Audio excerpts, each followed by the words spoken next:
ज्योतिबा मंदिरात सरता रविवार निमित्त सकाळी देवाला पंचामृत आणि आमरसाचा अभिषेक घालण्यात आला। श्री ज्योतिबा देवाची सरता रविवार उत्सव महापूजा बांधण्यात आली होती।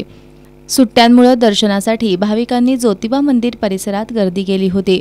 रविवारी रात्री 9 वाजता श्री ज्योतिबाचे मुख्य पुजारी, उंट, घोडे, वाजंत्री, देवसेवकांच्या लवाजम्यासह देवाचा पालखी सोहळा मंदिर प्रदक्षिणेसाठी बाहेर पडला। या पालखी सोहळ्यासाठी भाविकांबरोबर स्थानिक पुजारी समाजही मोठ्या प्रमाणात पालखी सोहळ्याला उपस्थित होता। फटाक्यांची आतषबाजी करण्यात आली। नवीन कपडे परिधान करून स्थानिक पुजाऱ्यांनी साखर पेढे वाटले।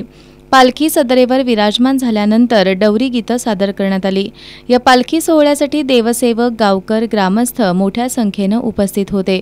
आता ज्योतिबा देवाचा पालखी सोहळा 4 महिने बंद असणार आहे।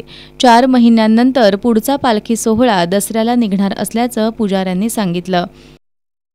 दख्खनचा राजा श्री ज्योतिबा देवाची पालखी सोहळा आज सरता रविवार निमित्त सांगता होते। खरं तर हा पालखी सोहळा विजयादशमी दसऱ्यापासून श्रींच्या पालखी सोहळ्याला सुरुवात होते।